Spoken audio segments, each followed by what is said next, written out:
in different situations when the interviewer is asking you questions one after the other in the rapid fire? Are you forgetting? Your confidence level is reducing? Or how are you dealing with the situations in the GTO tasks? What is the starting point for leadership? Can you sustain yourself and be confident? Hello my dear aspirants, it's always great to connect with you once again. It's good that you have been watching my videos and I hope you're liking it.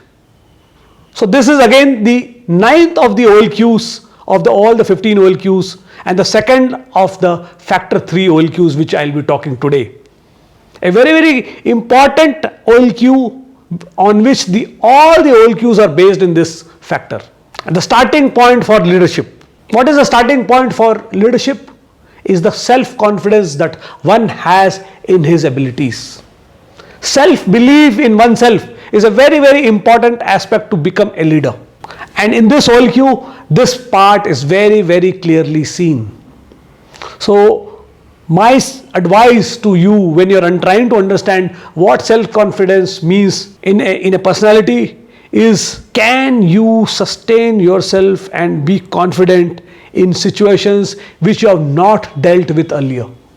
That is an important aspect. See, whatever you have dealt with earlier, you are familiar with it. It's always easy to handle.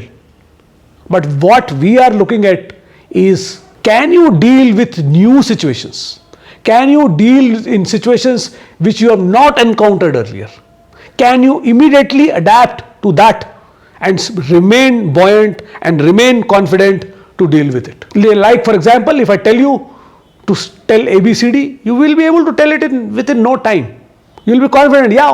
See, if your life depends on it, you would be confident of saying, yes, I will be able to tell, please tell. But however, if I tell you to say ABCD reverse way and your life depended on it, will you be confident? No. So we want to see how confident are you to a situation which is not so coming again and again. You are encountering for the first time. So you cannot be overwhelmed by any new situations. And this part is very clearly seen in your SSB, right from the psychological test. When you're writing down, is your confidence wavering as and when the tests are progressing? Or is your self-confidence wavering in different situations when the interviewer is asking you questions one after the other? In the rapid fire, are you forgetting? Your confidence level is reducing? Or how are you dealing with the situations in the GTO tasks? That is where we see this aspect very clearly. So in my opinion, to be confident, one of the starting points for preparation for the SSB as regarding confidence is content. If you are good on content, you all know what all you have prepared, what is likely to come, you would be much better able to face the assessors out there, whether it is a psychologist, whether it's the GTO or whether it is the interviewer. So pay attention to your content. And we here in our academy pay a lot of importance to this content part, so that once you face those 5 days, you are sure about yourself and you are not wavering in your thought. And again, one more aspect from this content is it coming to you and you're not being overwhelmed by the different ways in which the assessor is asking you the questions or making you do things, or the time management which is there, which you have to do in the psychological tests.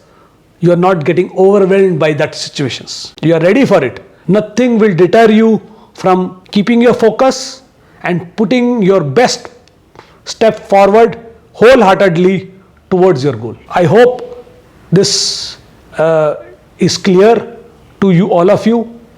And again, this will play an important role in becoming a good leader and affecting all the other OLQs in this factor. It's directly correlated to all the 5 OLQs which are coming up in this factor. Therefore, to start with, to become that leader has to have that self-confidence in yourself. Thank you for watching this video. Surely do watch the other videos on this factor to have a full understanding of the OLQ social effectiveness which deals with leadership. Thank you.